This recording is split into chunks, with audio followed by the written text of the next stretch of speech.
Olá, boa noite, bom dia, boa tarde para todos os telespectadores do Brasil e de outros países. A paz do Senhor para minha querida irmã Marla, aí na Suíça, todos seus amigos, também a paz do Senhor para todos aí no Moçambique, meu filho amado Mateus, missionário Mateus, esposa Maria, todos os nossos obreiros aí no Moçambique.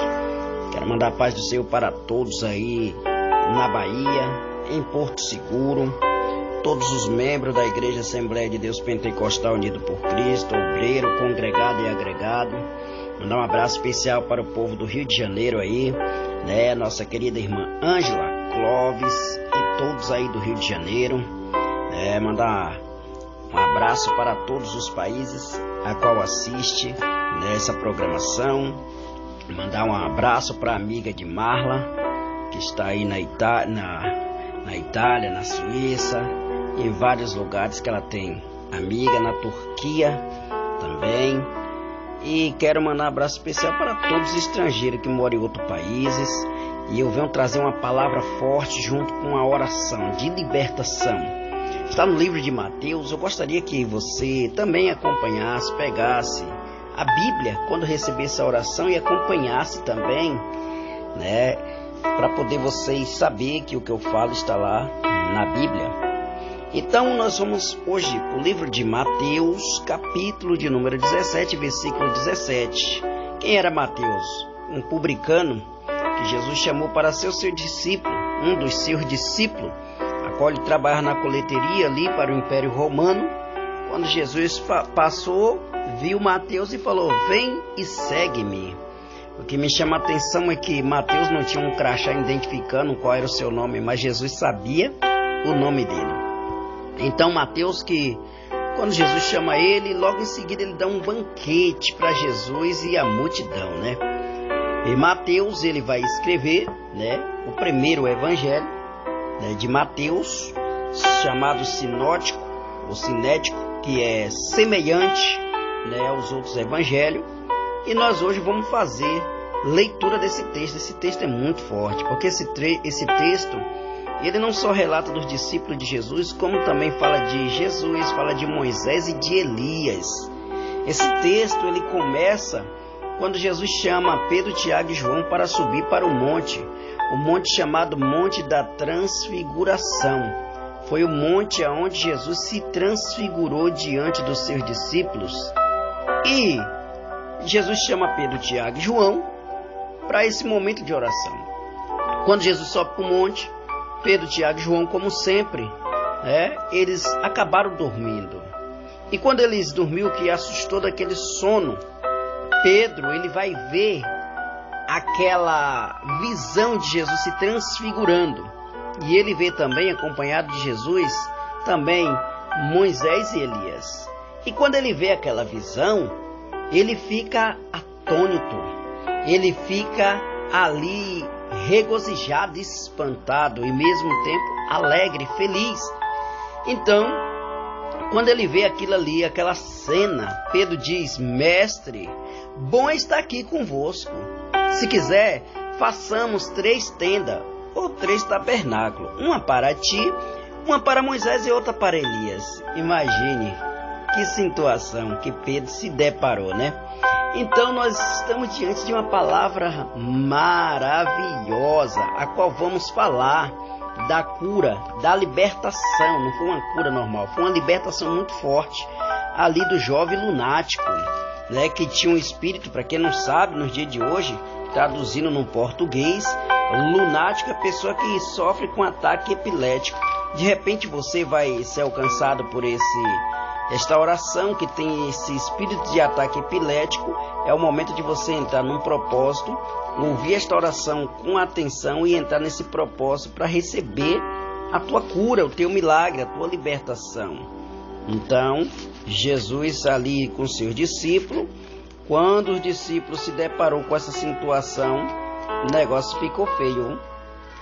Capítulo 17, versículo 17, vai dizer assim no livro de Mateus, E Jesus, repreendendo, disse: Ô geração incrédula e perversa, até quando estarei eu convosco e até quando vos sofrerei? Trazei o menino aqui.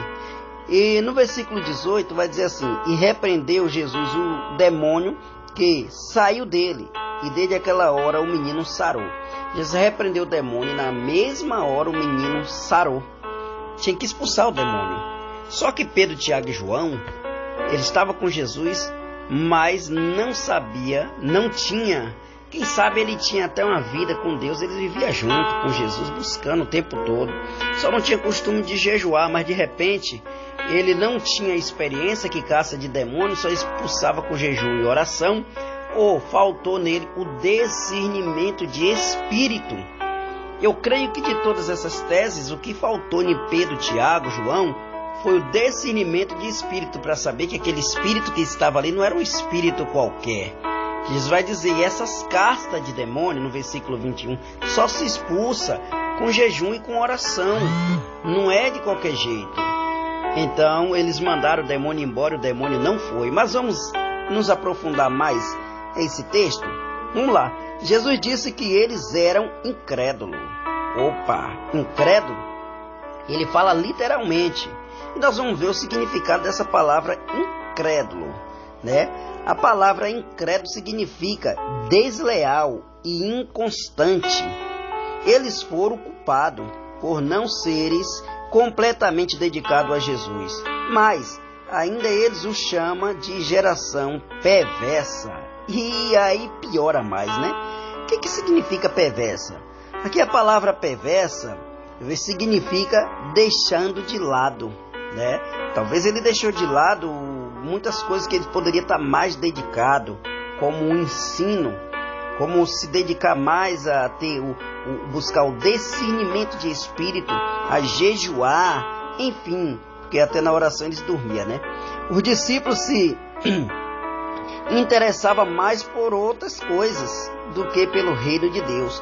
Talvez eles se interessavam em muitas outras coisas, que Jesus fazia muitos milagres e deixou um pouco o reino de Deus de lado. Tinha gente que estava tão acostumado que só ia ali adorar Jesus para buscar milagre, outro por causa da multiplicação dos pães, né? Mas vamos lá. No registro paralelo, olha só o que vai dizer. Registro paralelo, lemos num contexto que os discípulos estavam disputando entre eles o mesmo, disputando entre eles mesmos, os discípulos de Jesus. Olha que coisa terrível. Está discutindo entre eles mesmos sobre quem seria o maior. Imagine, quem seria o maior no reino do céu? Por isso Jesus achou o inconstante. Então, não é surpreendente que lhe faltasse poder. Então, eles estavam preocupados com coisas que não tinha nada a ver. Quem ia sentar à direita de Jesus, quem ia sentar à esquerda, quem era o maior no reino do céu, ou quem estava preocupado. Em vez de estar preocupado com o reino de Deus, em vez de estar preocupado com as pessoas que estavam ali perecendo, muitos enfermos, cometidos de enfermidade, doenças, outros escravizados pelos demônios, que o demônio ele é um agente, como um agente penitenciário que pega o preso e coloca atrás das grades. Assim é o demônio. Ele prende as pessoas em corrente espiritual. Ele prende as pessoas em cadeias. Ele prende as pessoas com cadeado espiritual. Ele prende as pessoas com grilhões. Essa é a função dele, prender.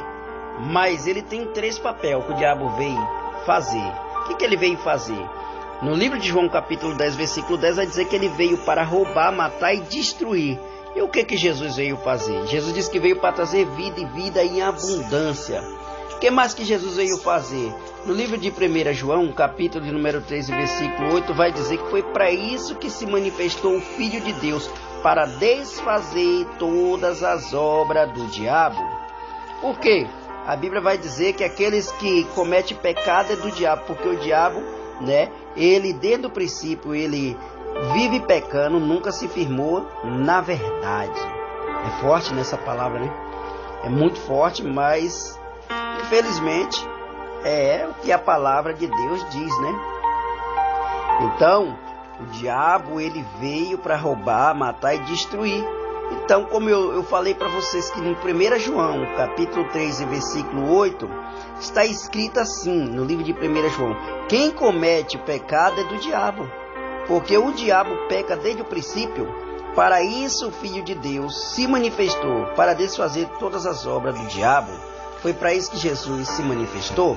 Mas no livro do profeta messiânico Isaías, capítulo de número 53, versículo 4, Jesus está dizendo também que ele já levou sobre si as nossas dores, enfermidades e doenças levou sobre si. E pelas suas pisaduras nós somos sarados. Eu não sei qual é o vício que você está viciado. Eu não sei qual é a escravidão que você se encontra. Eu não sei qual a libertação que você precisa, porque existe centenas, ou quem sabe, mais do que isso, de áreas que precisamos nos libertar.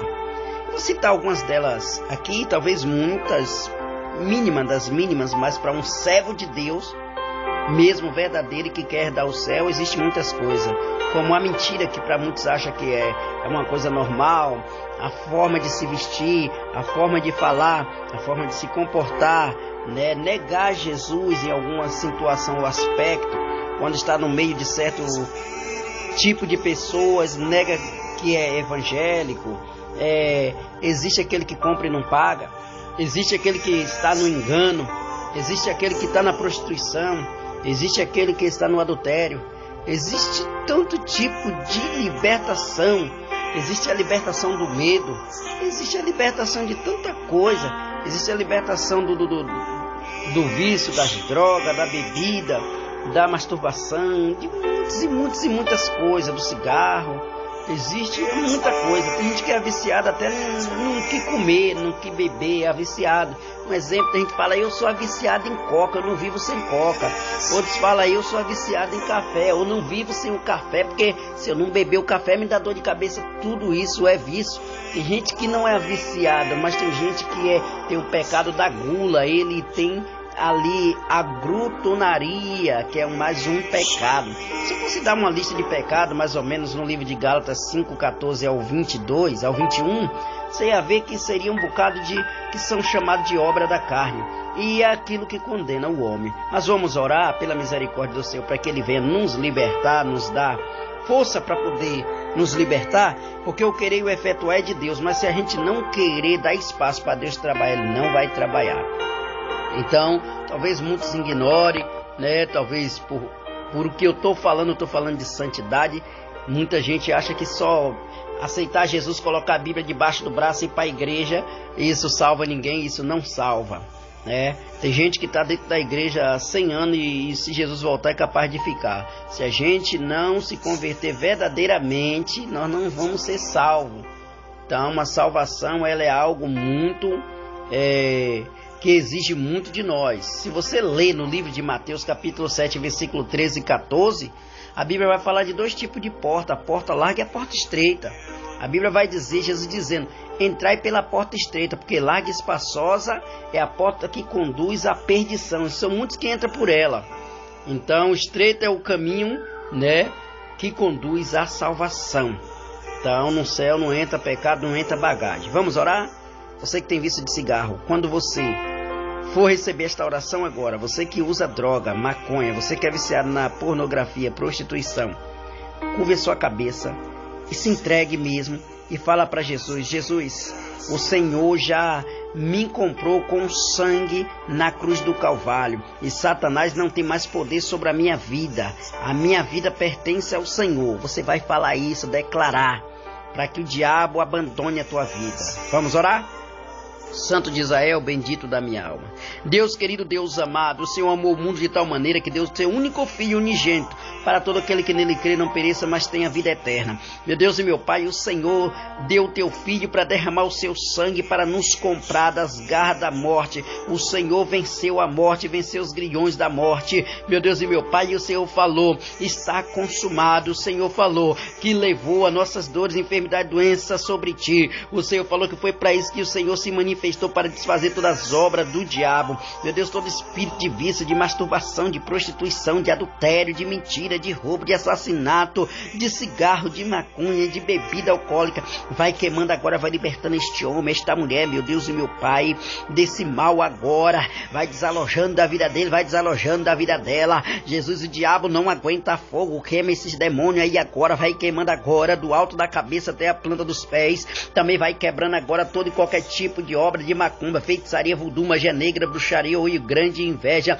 toda obra feita nos rios, nas catatumbas, nas encruzilhadas, nas águas correntes e nas encruzilhadas. Visita o Agnaldo, Joaquim e toda esta família, meu Deus e meu Pai, que está escravizado pelos vícios. Eu dou uma ordem agora, bate e retirada desta vida, desta casa, desta família, em nome de Jesus. Queima esses demônios, Jesus, vai queimando agora, vai dando a libertação, vai limpando, vai purificando com teu sangue puro, em nome do Pai, do Filho e do Espírito Santo de Deus.